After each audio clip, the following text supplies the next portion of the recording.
Ladies and gentlemen, welcome to this conversation with Sadhguru. My work as a journalist, I often find myself in some of the most troubled places on earth, and I realized just how little I know about living and life and how much there is to learn from Sadhguru. This talk tonight is done in partnership with Head Talks, which is basically the TED Talks of the mind, and we will be talking a lot about mental health as well as in our society.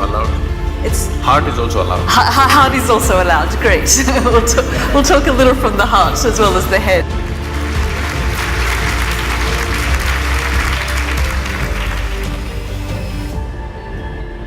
Seldom do we see this number of people turn out to one of these events queuing for hours beforehand.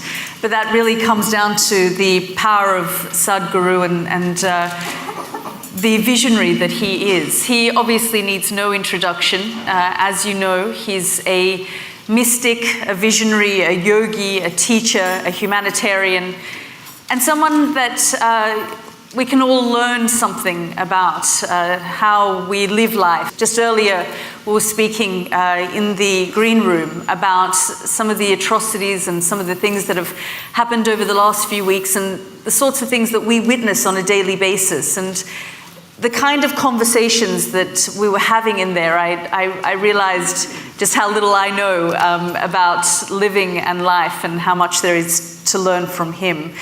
So I hope that you find tonight, in a way, something that you can take away from his words of wisdom. So I'll pass it on to Sadhguru.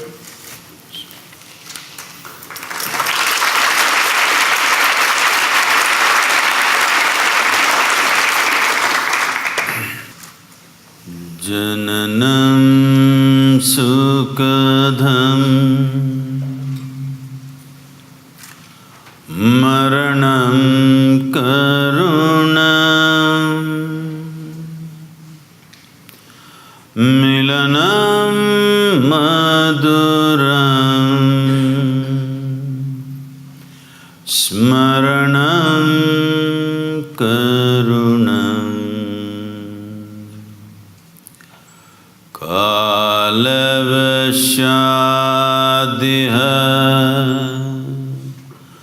Sakalam Karunam Samayadipate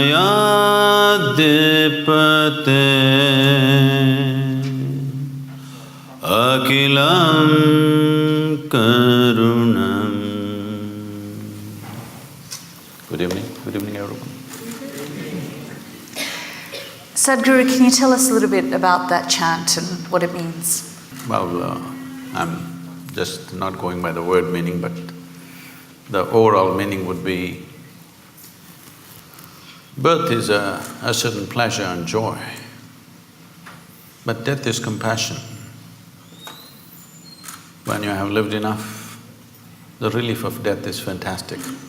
The worst thing that could happen to you is that suppose you have to live forever.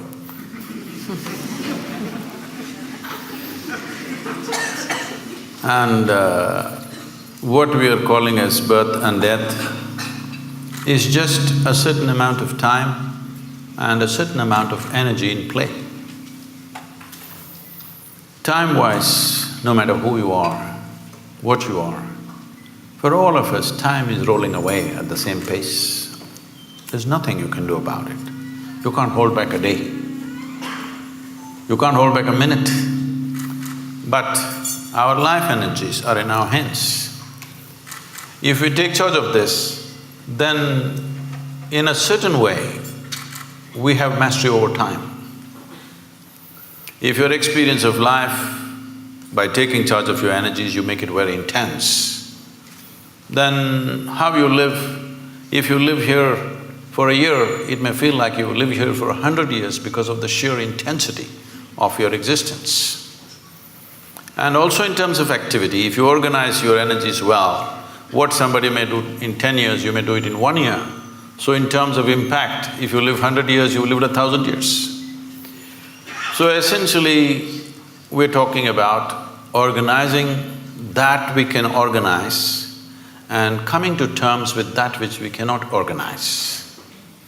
This is where the equilibrium of life is. You just said the worst thing that can happen is if you live forever. But what if that death is then imposed on you? So I go back to what happened on Easter Sunday in Sri Lanka and the attacks on various churches across Colombo, where 310 people were killed. I mean, what goes through your mind when you see this, I mean, some would say level of evil inflicted on man by man? Oh, we must understand, evil has always been inflicted only by one man upon another man, never by some other forces. It never happened like that. No hand jumped out of the sky and did any evil to anybody ever in the history of humanity. It's always one person doing something horrible to another person. This could be done for economic reasons, this could be done because of egoistic reasons, this could be done because of wealth, property, so many things.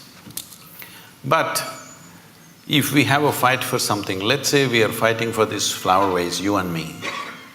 At some point if we fight enough, either some wisdom will arise in you or me and say, okay, you keep it, but I don't want this nonsense going on forever. It'll come somewhere. But when people believe that they're fighting for their gods, there is no compromise. This is what we need to understand. You cannot compromise when you're fighting for your god. If it's property, I'll give it away. But I'm fighting for something about which there is no question of compromise. So we need to understand this. It's not when events happen like this, terrible events like this happen, everybody for a few days they will feel all this and then they'll go about their normal business.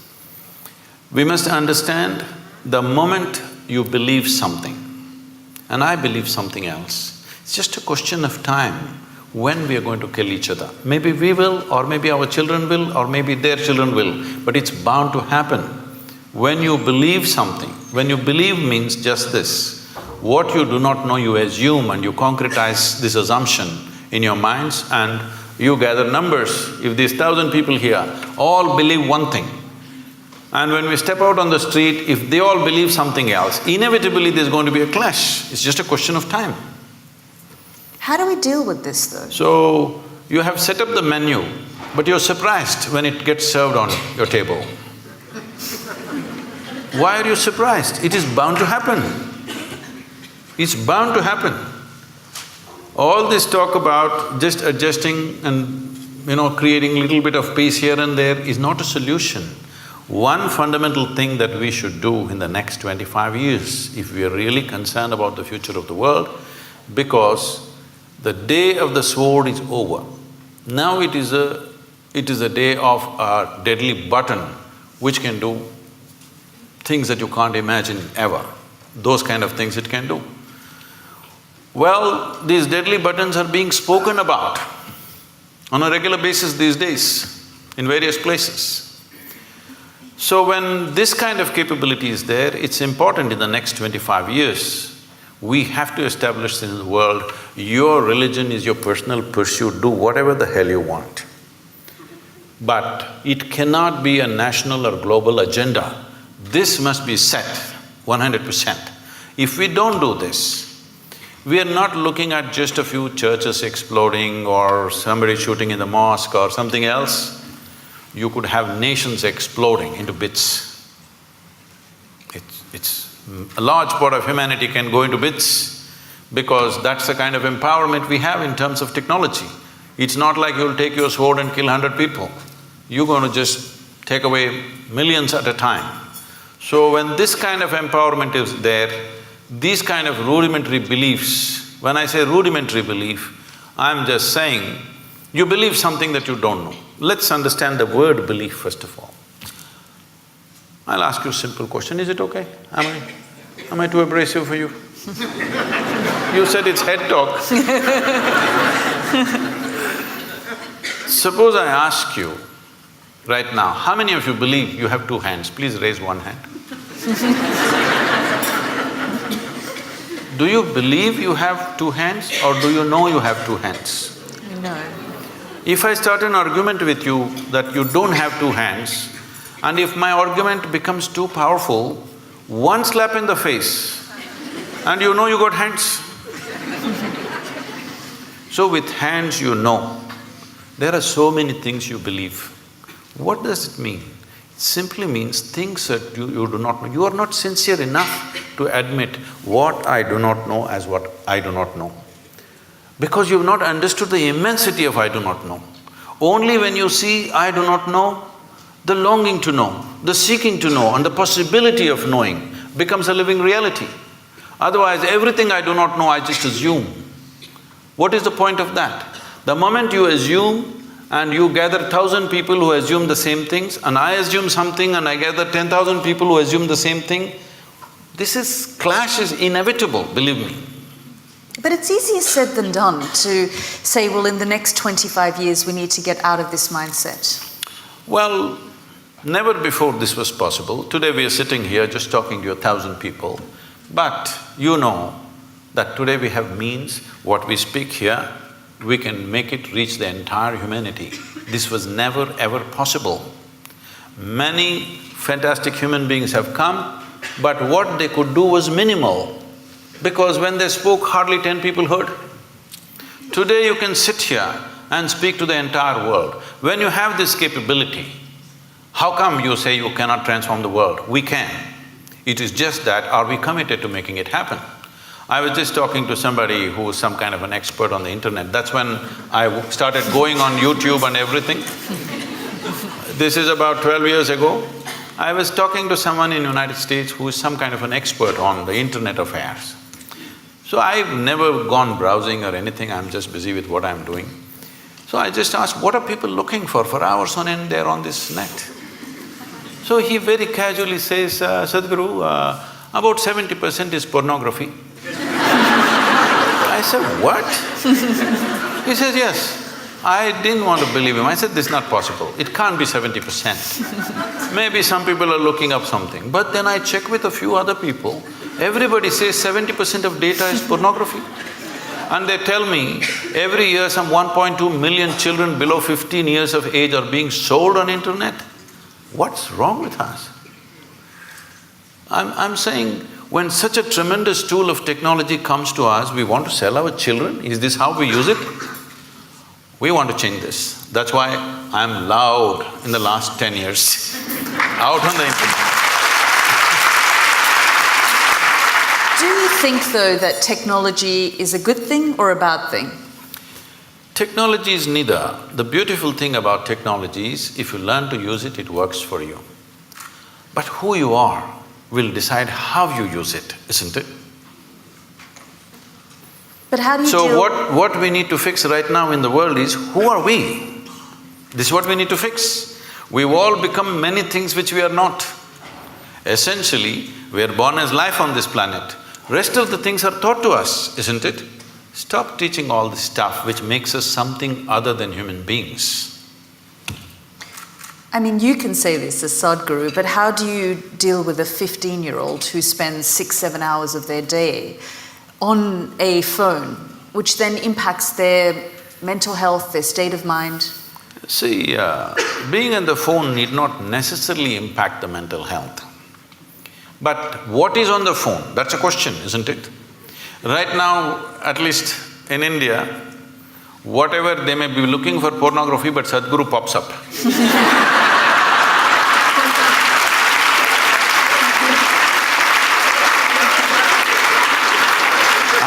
I'm telling you, I'm saying this with a certain glee, because you know, I'm just walking in Bangalore city. Some 12, 13-year-old boys, a bunch of them, they say, hey, Sadhguru, Sadhguru, and they come running. I said, hey, you idiots, how do you know who I am? They said, no, we watch your videos, Sadhguru. I said, what? Your mothers must be forcing you to watch my videos? They said, no, in our class, all of us are watching your videos. I really inquired, and I find in every school that I go to, at least 20 to 30% of the children are watching our videos. I'm telling you, when I was 15, nobody could ever get me to watch a goddamn spiritual video. All right? No way. But today, children are watching. So, this is a new and a fantastic development. So, phone is not the problem. What is the content you're putting on it and who is putting on it? Children are putting? No, adults are putting. Everything has become commerce. So, children are playing video games. Whatever, some… in India, some PUBG, what is it? Huh? Because I came to know about it because the Prime Minister mentioned this something. See, it seems whatever, 2-3 hours a day, you're practicing how to kill this one, this one, this one and this one, okay? I'm shooting. When I am 12, 13, it may be okay. When I become 18, don't I want to get a little real? Am I happy just shooting them on my phone? I would like to really shoot them, please understand this.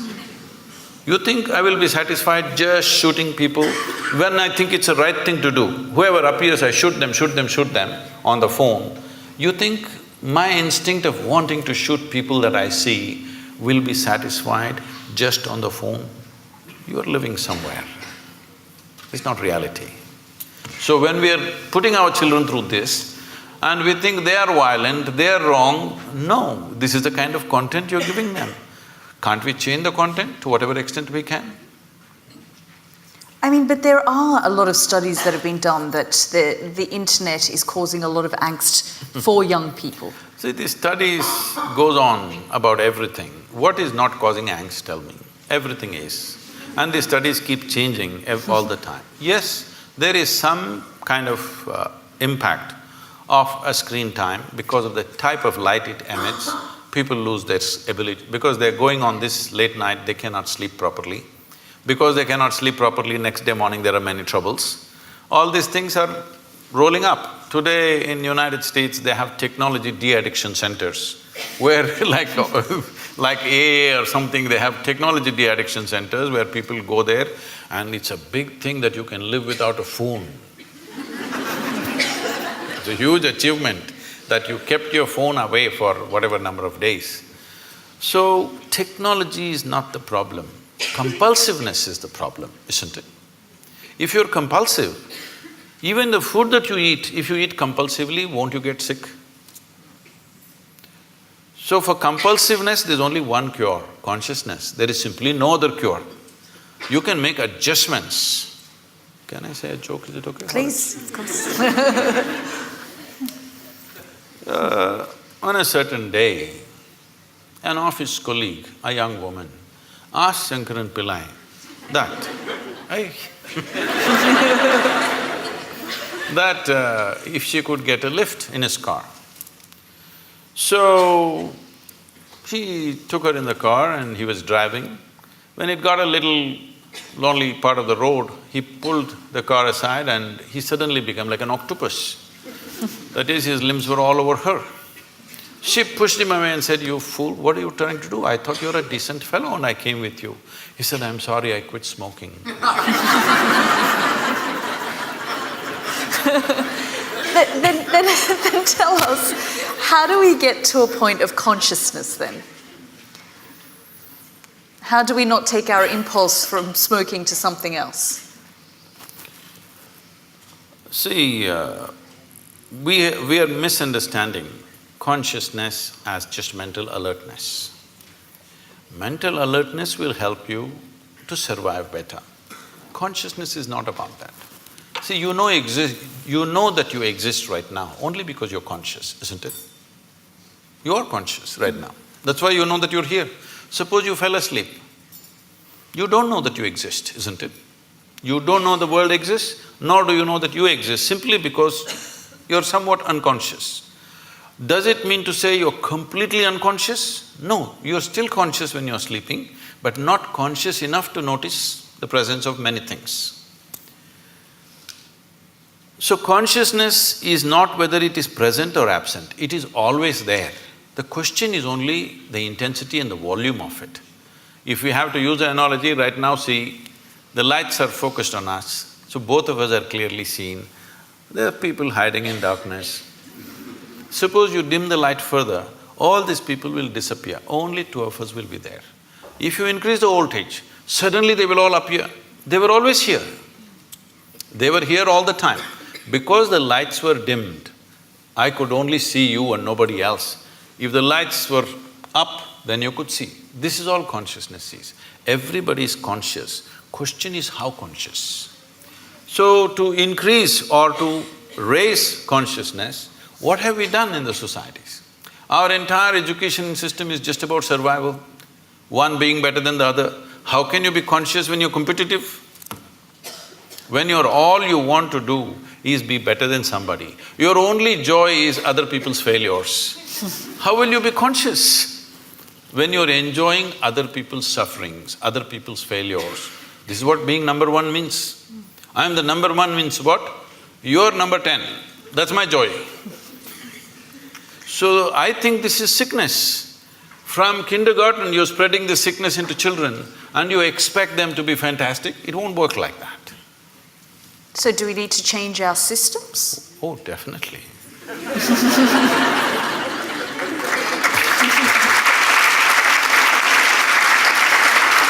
See, right now, it is anyway going to change in the next 5 to 10 years, not because people are going to become conscious, simply because of artificial intelligence. For a long time, I always wondered, even when I went to the school, an idiotic person who's read a book a few years ahead of me suddenly is acting like they're something superior. Just you read a book few years ahead of me, and how come you're so superior? I don't understand this. If you're a scholar, you read a few books. If you're a religious person, you read just one book and somehow you're superior. How come just by reading one book ahead of me, you become a superior life? All this is going to be demolished in the next 5–10 years' time.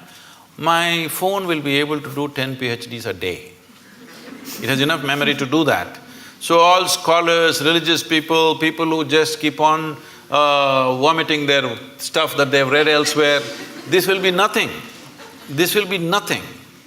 So, see, there was a time, I remember this very well, in Mumbai port, when the first gantry was installed to load and unload the ships, about 35–40 years ago maybe.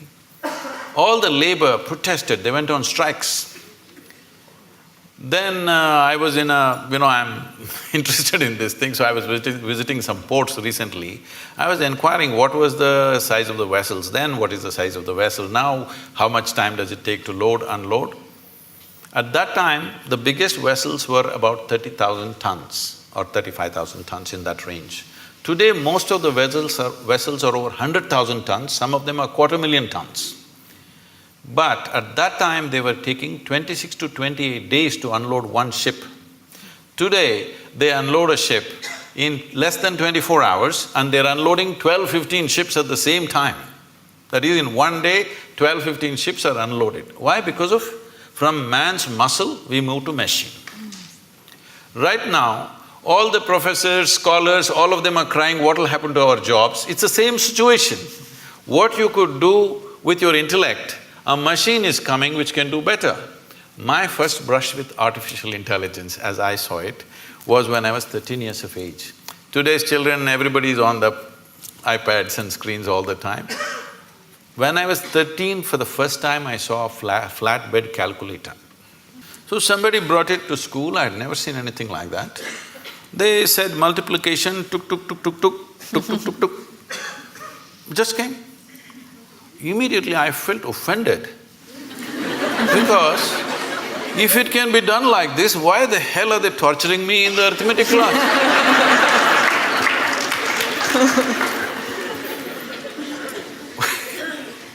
So then I imagined if there was a calculator for physics, chemistry, biology, everything, how wonderful. It took 50 years, now it's coming. All the best for the children of the future, because they don't have to go through this torture of simply trying to retain something in your memory and believe that your memory is intelligence. Your memory is not intelligence.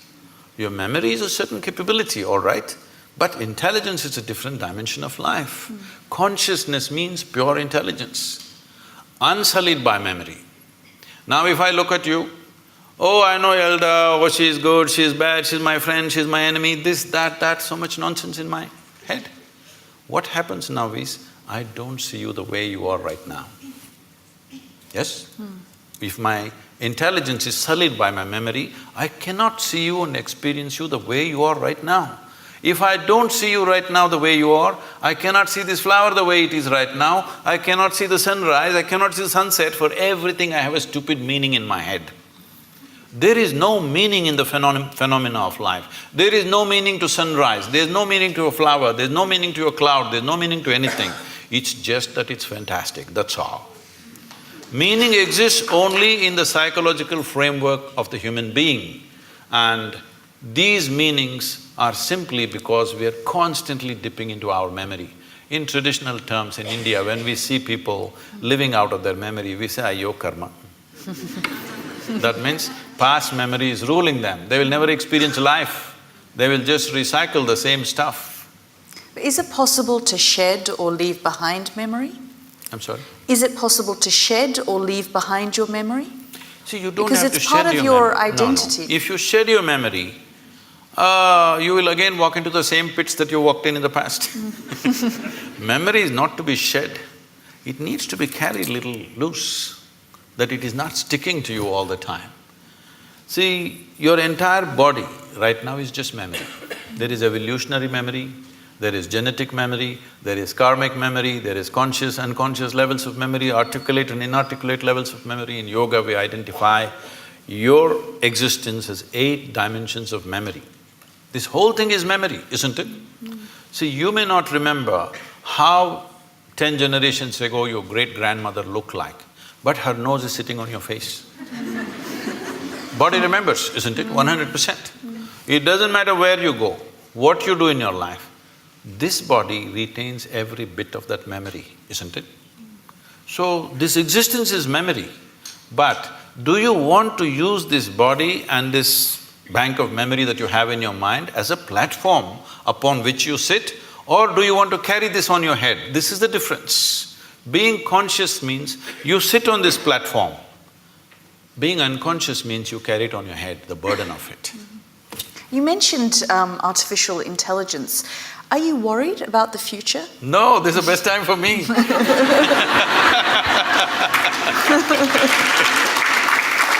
See, if, let us say, right now, you have read 10,000 things and you remember all that. I have not read anything. So, the value that you have is only the memory you have. But now I have a little gadget which knows 1,000,000 times more than you know. So now what is the value for you and me? What kind of a human being I am is the only value, isn't it? What nonsense you carry in your head is of no value. So this is a great time for me. This is great time for humanity, because now you being a human being will become more important than what nonsense you carry in your head. I'm sorry, this is head talk. So are you saying then that we are living in the best time in history? Definitely. Is there any question? Never before human survival was as well organized as it is today. If you had to start your morning, you had to take a bucket and go to River Thames, which is a mile away, and carry this bucket full of water. Tell me in this room, how many people are even fit enough to carry a bucket full of water for a mile? Now we're complaining because the warm water is not coming. There are two knobs you have to turn for warm and cold water. You want a single knob, so people are freaking in the morning. 2 knobs have to handle. So, survival is better organized than ever before. When our concern was survival, we couldn't pay attention to other dimensions of life. See, once you come as a human being, if you had come as any other creature, stomach full, life settled. Once you come as a human being, stomach empty, only one problem, stomach full, 100 problems. Why this is so is, our life is not fulfilled with survival. When our survival is in question, we are just like any other creature. Only when survival is fulfilled, the dimensions of being human kicks in into our experience. When you're thinking of where is my next meal, we don't expect you to be very human. You lose it in many ways. Now survival is settled for a large part of humanity. Unfortunately, there's still populations for whom it's still a struggle. But I would say at least for 60% of the population on the planet, for the first time, survival is better organized than ever before. The world is safer than ever before, though people are constantly complaining. Well, you're talking about Sri Lanka, yes, it's an unfortunate incident. But 1,000 years ago, if 1,000 people died just 100 miles away, you would be sitting here thinking world is super peaceful. Yes or no? Today it's because of BBC that somebody dies somewhere, the blood flows into your sitting room. It's a good thing, at least your humanity is being evoked, otherwise it'll sleep. So I'm saying, in terms of violence, we are more peaceful than ever before. Our survival is organized better than ever before, and above all, our ability to communicate is better than ever before. These are not small things. Now the question is, what are we going to communicate? Are we going to abuse each other? Are we going to throw dirty things at each other? Or are we going to do something that will transform us as a generation, because this is our time on the planet? Are we going to make this the greatest time in the world ever? Or are we going to let this pass? That's all we have on our hands. What else do we have? That's all we have. All we have is a little bit of time, isn't it? Hello? All we have is a little bit of time. But most people think they're immortal. That's why they don't do anything. Because they think only other people die. They don't understand you and me will die. When we are born, we are geared to die. So it's only a question of time.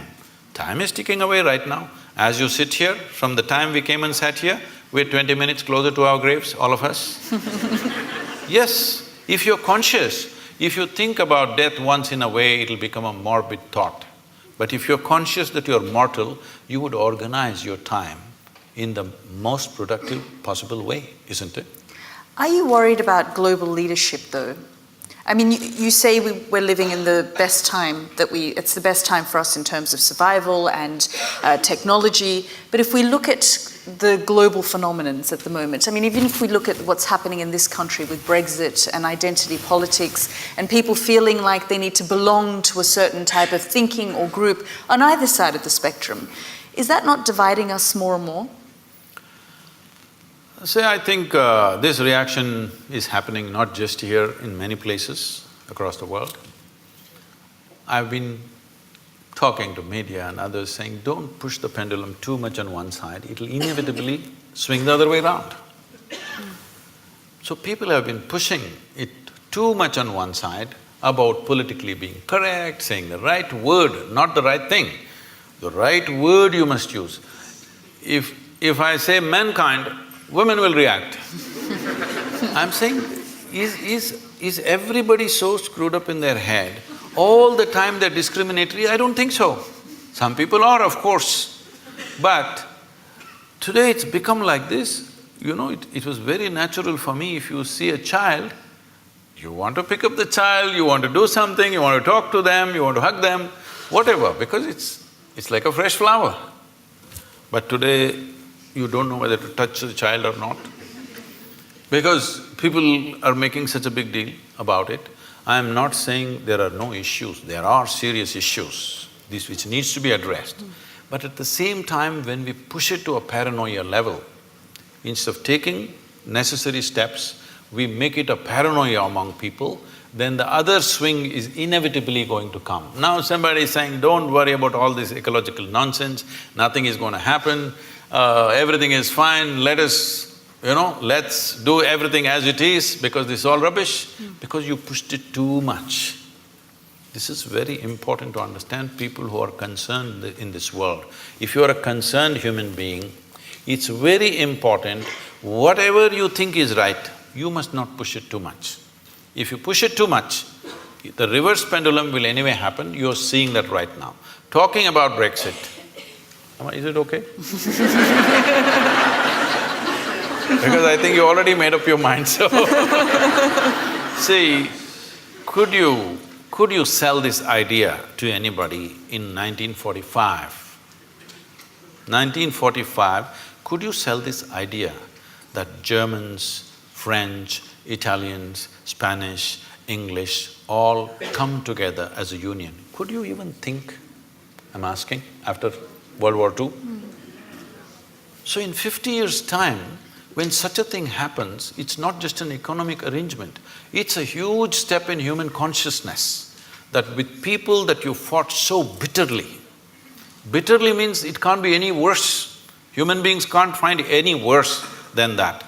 After that, within 50 years, when the generation is still alive, many members of that generation are still alive, you thought of coming together, it's not a small thing.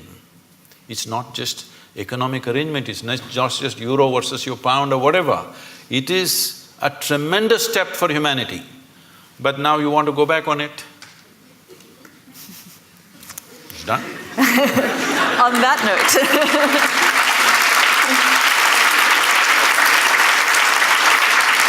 On that note, I just want to open up to the audience and give you a chance to ask some questions from Sadhguru.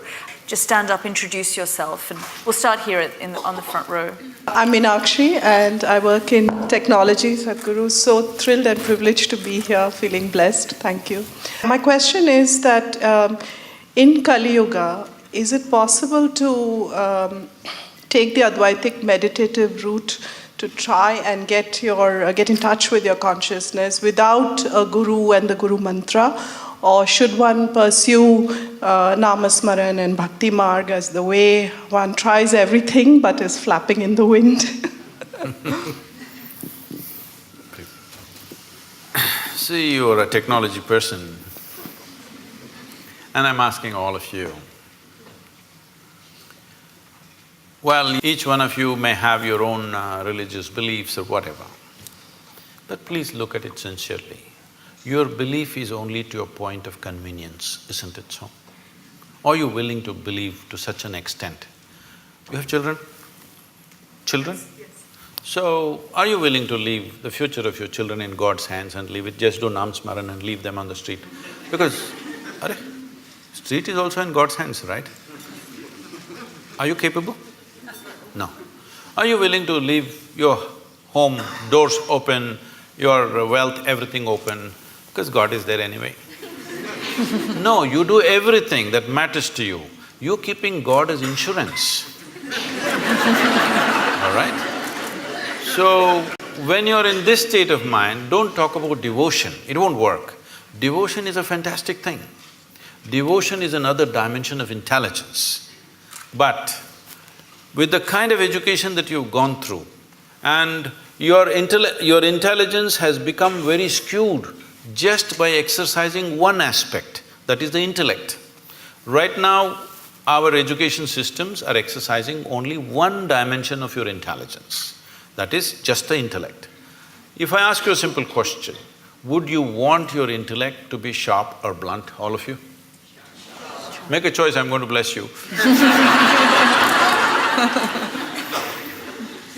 So you want it sharp. So essentially, it's a cutting instrument. So let us say you have one knife in your hand and you want to do all the activity of your life with the knife. Well, you can cut things well with a knife. But if you want to stitch your clothes, you use a knife. You will inevitably be in tatters, isn't it? That's all that's happening today. Because you're exercising just one dimension of your intelligence, which is the intellect, which is a discriminatory, sharp instrument which slices open, dissects things. Now, I want to know something physical, I want to dissect it. Now I want to know you, shall we dissect you? Is that the way to know you, I'm asking? If I dissect you, will I know anything about you? Is it possible, I'm asking? By embracing you, by including you, I may know something. By dissecting you, what will I know? What will work for a physical substance, you're trying to apply to your own life. It's not going to work like this. See, the more educated people are becoming, the more disturbed they're becoming. Education should have settled them, isn't it? Education should have enhanced life. But tell me, who is causing maximum damage on this planet? Educated people or uneducated people? Hello? Educated people, isn't it? Educated people should have been the solution. Educated people are the problem. Simply because we are using a knife for everything. If you want this thing, there was a time when I was crisscrossing India on my motorcycle. So one whole night I've been riding.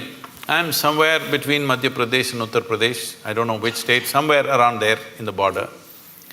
So early morning around 6:30, I end up at a tea shop. Full night I've been riding. Then, people who ride motorcycles, they will know one problem is always that every 500 kilometers those days, the chain will become slack. So you have to take off a link and put it back, tighten the chain. This is a very easy job, but it's messy because of the grease and stuff, your hands will become messy. So I'm just about preparing for breakfast, I'm not willing to mess. Then I see on the opposite side a shack which says Mubarak Mechanical Works. Then I see a young boy there and I say, "Hey, can you tighten my chain?" He said, yes, full enthusiasm. Then he goes inside and brings his tools. What he brings? He brings a chisel and a hammer. Then I say, "What you going to do with that?" He said, "Yeah, I can do it." I said, "Wait." Then I walk into his garage and look, only what he has is chisel and hammer. He can fix it, but after that, that's the end of it. So right now, this is what you're trying to do. You're trying to fix everything with the sharpness of your intellect. You will become a mess. The more you do it, more mess you will become. You only satisfaction you have is, you know words and things that other people do not know, but you are a total mess. Yes, because the other dimensions of intelligence have not been opened up in the society, largely. Not everybody, but largely. There are no systems to open up other dimensions of intelligence. So when we say devotion, we're talking about a completely different dimension of intelligence. Devotion is not about belief. Devotion is not about going to a temple, church or mosque. Tell me, is there anybody in this world, either in sport, art, music, business, spirituality, whatever, has anybody done anything significant without being absolutely devoted to what they're doing? Has it happened? So devotion is another dimension of intelligence. If you exercise that, life will be very beautiful. But it does not mean that you can simply believe that devotion has become deception because it's a deal. Right now the deal is like this, "Dear God, I will give you 10 pounds, will you give me million?" I'm saying, when there's not a single idiot on the streets of London who's willing to make such a deal, how come the source of creation is willing to make such a deal with you? So what do you think of organized religion then? I generally don't think about it.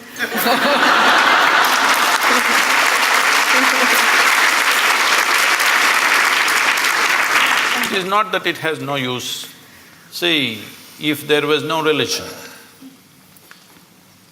a lot more people would have lost their mental balance. It is a very inexpensive way of psychiatry. No, I'm saying, see, I want you to understand, the line between sanity and insanity is so thin. Don't think there are insane people and sane people. Every one of you are crossing the line here and there. Some people are not able to come back, that's all the difference is. Yes or no? Well, aren't you saying with somebody, "I'm mad at you"? So you are not mad at anybody, you're just mad, that's all. You are able to go mad for some time and come back, so you think you're normal. Somebody went there and could not come back, it became a terrible problem, all right? So, do not assume sanity is some kind of sanity is some kind of an established status for you. No, today you may be perfect, tomorrow morning you may be gone. Do you understand? It's very much possible. Like today you're healthy, tomorrow morning you may be talking about terminal illness, it's possible for any of us. So the same thing is possible with mental illnesses also. It is not to be taken lightly.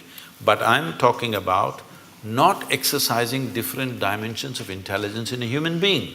Making an education system which is all like a factory extruder, everybody has to come of the same shape and form.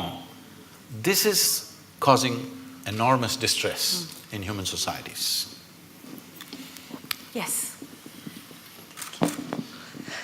It's very nice to be with you, Sadhguru. I wanted to know about Adiyogi because I've learned and I studied some yoga for years and I never heard about Adiyogi except from you. Oh, you thought Madonna invented yoga, is it?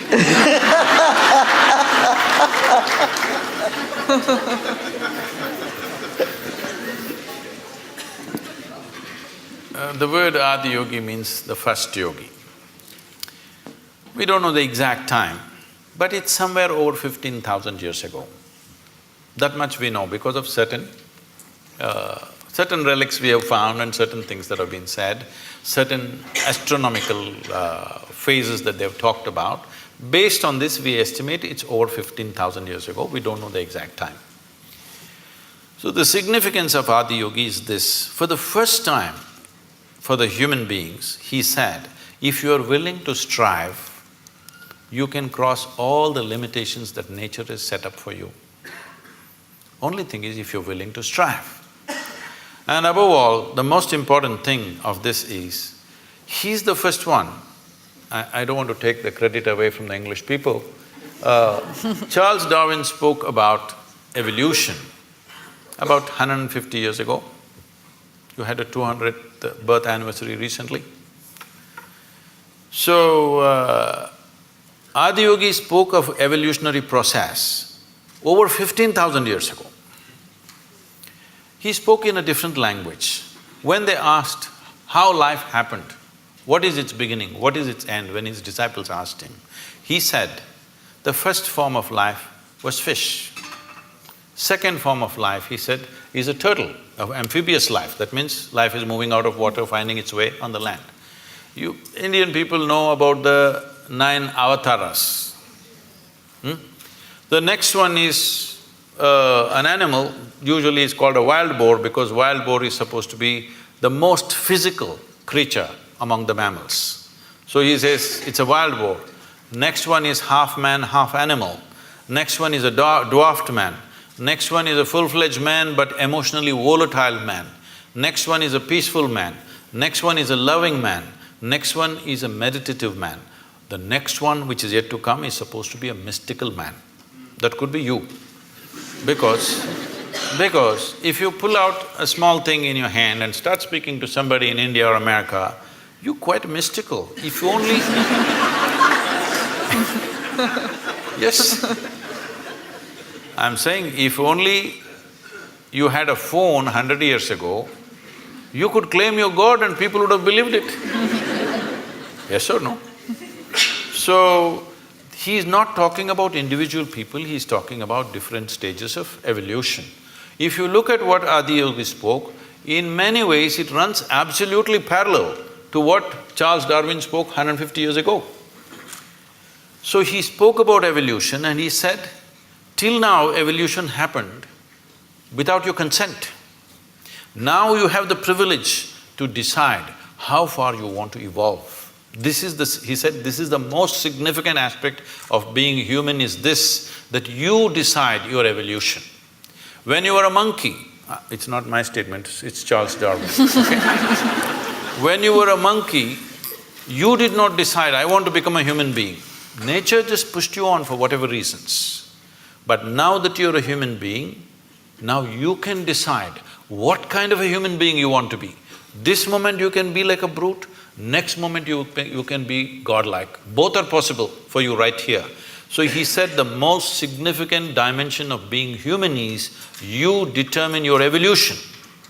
This is the only creature on the planet who has that freedom to do that. He said this is the most important thing, and he gave 112 methods through which a human being can evolve to their ultimate nature. So that's why Adiyogi. Namaskaram, Sadhguru. I would like to know about science of consecration, and if I'm worthy of knowing it, how do I go about it? Oh. Well, we must congratulate Yalda, because in the next 3 weeks she will be a mother. Thank you.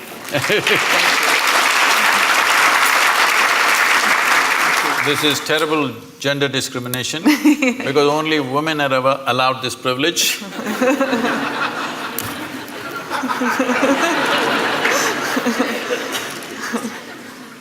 So, she was talking to me about how she's conscious when there is a situation in any place, given place, without any logic to it, conscious of certain energies and how different people and different forms and different spaces impact you. So the science of consecration is just this.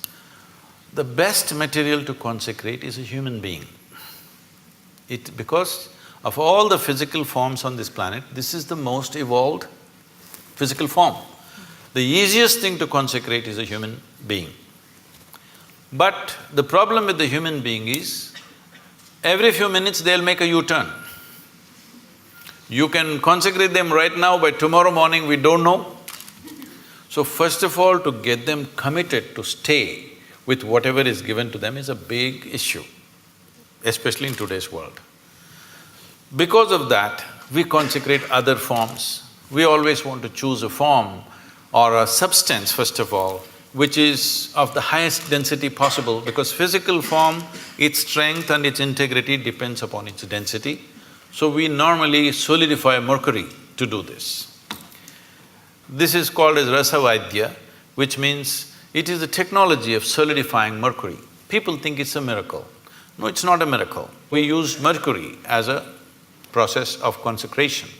The idea is it will change the very energy in which you are. Well, today our modern science is still busy studying physical things. Everything physical about you has been gathered from outside, isn't it so? Hello? What you call as my body is just a piece of this planet. You slowly gather it by the food that you eat. So if everything physical about you is just something else, not you, what you gathered cannot be you. What is you? Definitely there is a dimension beyond physicality. If you ignore that, there's simply no life. But right now, still the logic, the human logic which thinks it is scientific is still at this level of logic that except what I can measure on the instrument does not exist. So actually all of you do not exist because you cannot be measured. This happened to me. I don't subject myself to these indignities anymore. Way back, because of some obligation, I was in some institute, they said, we want to measure your gamma waves. I didn't know I had gamma waves.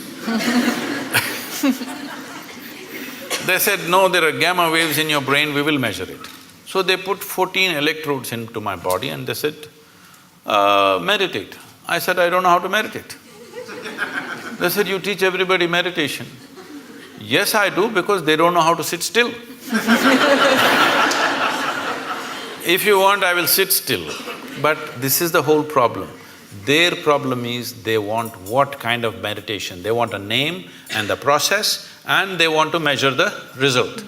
So I am not going to give them that pleasure. I said, if you want, I'll sit still. So I simply sat. After about 20 minutes, with some metallic object, they're hitting that funny place in your elbow, where it hurts most. Then I thought it's part of their experiment and I sat there. Then they're hitting my ankle, my knee. It became quite consistent and painful. Then I opened my eyes and said, am I doing something wrong? Why am I being beaten?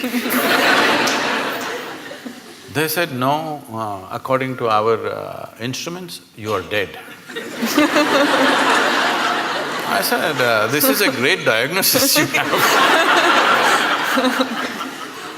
But then they thought through and they said, no, it looks like your brain is dead.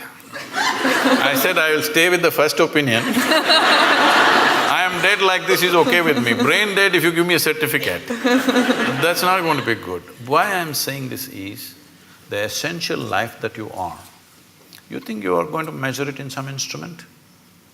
Only physical processes will measure, isn't it? And you know, everything physical about you is from outside, it's not yours. It's not yours, it's just a piece of the planet. So, you can't be measured, so you don't exist. What a great conclusion are you making? So what is consecration? Is a dimension of energy which is not physical in nature, but it's life, concentrated life, let's say. Consecration is a way of creating a very concentrated life process. If you walk in, it's like that. So, in certain cultures, particularly in India, every street we consecrated at one time. But people slowly misunderstood, thinking these are temples for worship, whatever, it all went into all kinds of things. But still there are fantastic spaces of consecration in that culture, you must come and experience this.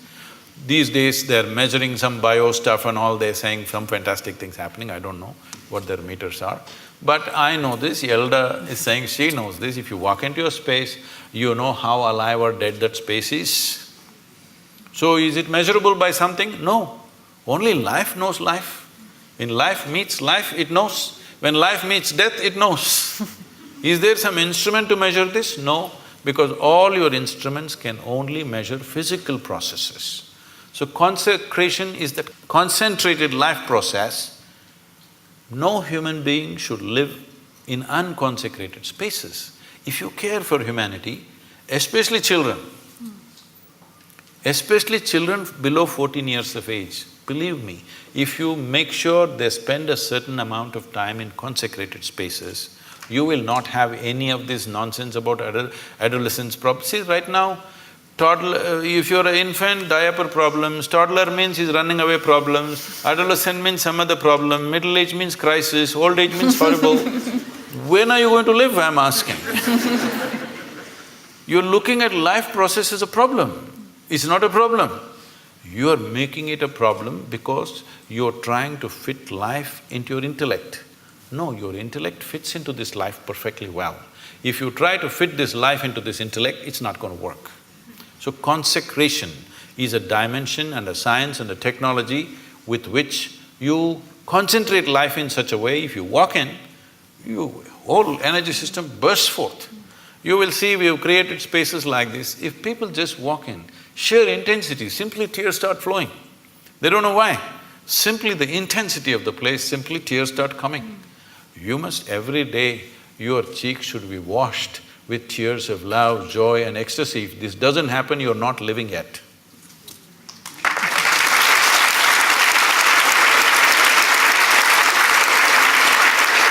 Sadhguru, we've just got a few more minutes left, but I wondered, I mean, it was such a beautiful thought that you just left us with, but I wondered if there was some final thought or a mantra or something that you can leave our audience with before they go home.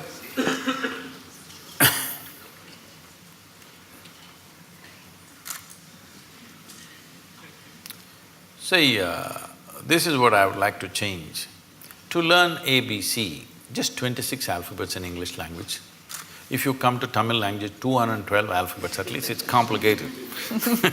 Only 26 alphabets. Tell me, how many years did you spend just learning the alphabet and learning to use it? Your basic education till high school, this is all you're doing, learning to use the language and using the language so that you can understand whatever comes your way, this is all. At least 12 years. 12 years you spent, one solar cycle that's called in yoga. One solar cycle you spent just to learn a language, to communicate with people. But to transform your life, you want a 2-minute mantra.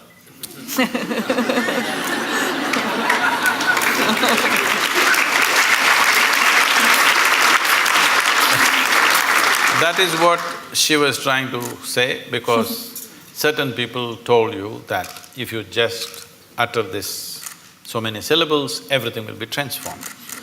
I'm not saying it is not possible. It is possible because sound has that power to transform if you use the sound right. But what level of preparation are you, is the question. If you throw such a small seed somewhere, it'll become a huge tree. But only if the soil is fertile, isn't it? If you have put it here on this platform, will it grow? So, what have we done to ourselves? What is the level of preparedness we have? This is the issue. All of you, I could just initiate you into a powerful meditation process just like that in 2 minutes, if only certain level of preparedness was there. But to do this, a few minutes of initiation, normally in our basic program we spend 30 to 32 hours of preparation because everybody has invested in all kinds of identities. People keep asking me, Sadhguru, what is the secret? How did you become like this? I told them, this is all I did. Never identified myself with anything. The moment your intelligence gets identified with something, you must understand this, the nature of the intellect is such, suppose you identify that you're a woman. Now your intellect keeps on doing rounds around that, protecting this gender all the time. Now you say, I'm English. Now it will go only around that, protecting that. Now you say, I'm a particular religion. Now it'll go only around that. Whatever is your identity, your intellect will serve only that. The moment you identify yourself with something, you have subjugated your intelligence to just self-defense and protection and survival. The intellect could have been a penetrating force to reveal life to you. Instead, you're using it to fight life, other life, because it's a defense mechanism. The moment I have an identity, I have to defend it, isn't it? Just to be here, without any sense of who the hell I am, you actually don't know who the hell you are. Hello? Assumed stuff, isn't it? Only because you dip into your memory. So if suppose Mr. Alzheimer visits you, suddenly you don't know who the hell you are. Even now you don't know. This is an assumption based on the accumulated memory. So if you just learn this one thing before you go to bed tonight, everything that you are not, keep it aside and go to bed, okay? Say right now this clothing, is this you? No. So you understand this, not me. It's not that physically you have to keep it aside. I'm saying, you know this is not me. Is this me? This is not me. Is this body me? This is accumulated, this can't be me, isn't it? It is said, if you live here for about 75 years, you approximately eat, depending upon your diet of course, you approximately eat between 12 to 1400 tons of food. Are you carrying it right now? Hello? Those of you who are middle-aged, are you carrying at least 600 tons? Where is it? What you thought was my body is coming and going all the time, isn't it? It's not even the same body. It's coming and going all the time. So this is not me, if you keep it aside. All the impressions that you have gathered, you also gathered from outside. Keep that aside. Everything that's not you, just keep it aside and go to bed and see if you can just be little conscious till that last moment till you fall asleep. Most people don't know when they fall asleep. Most people. When I say most, I'm being generous with percentages, 99. If you make a little effort, just a little effort, a few days, if you make an effort to stay conscious till you fall asleep, you will see you will wake up like a newborn baby every day. And it's important. Why I'm saying a newborn baby, where Yalda will have this experience in a wonderful way, you will see the baby. What do you think he's trying to do? He's drinking life. You become like that. Why? Because you're just living in the capsule of your memory. You think you already got it. If you got it, you must be dead, isn't it? So people are practicing death in installments. See, if you're really super alive, it's fantastic. If you're dead, it's good. But if I want to torture you, what will I do? I will not kill you. I will make you half alive. That's torture, isn't it? This is what is self-inflicted for most human beings right now. They're keeping themselves half alive and they're wondering why life is such a torture. I just asked a simple question about a year and a half ago when I was in London. I was speaking to a very prominent group of people. I asked, how many people in London city can sit in the evening peacefully, even without a glass of wine. They clearly said less than 1%. So, to be healthful, you need a chemical. Today, 70% of the people are on prescription medication of some sort.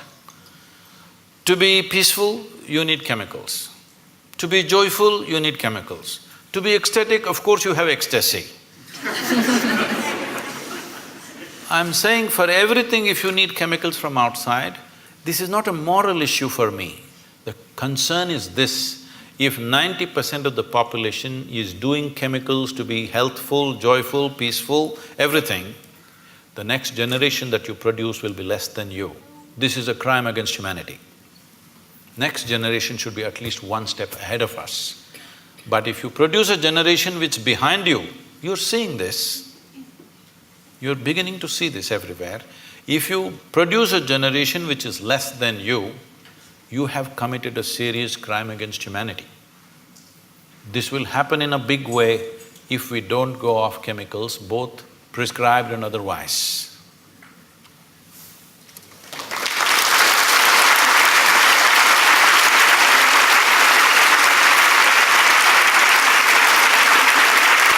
Thank you. Thank you, ladies and gentlemen. Please thank Sadhguru.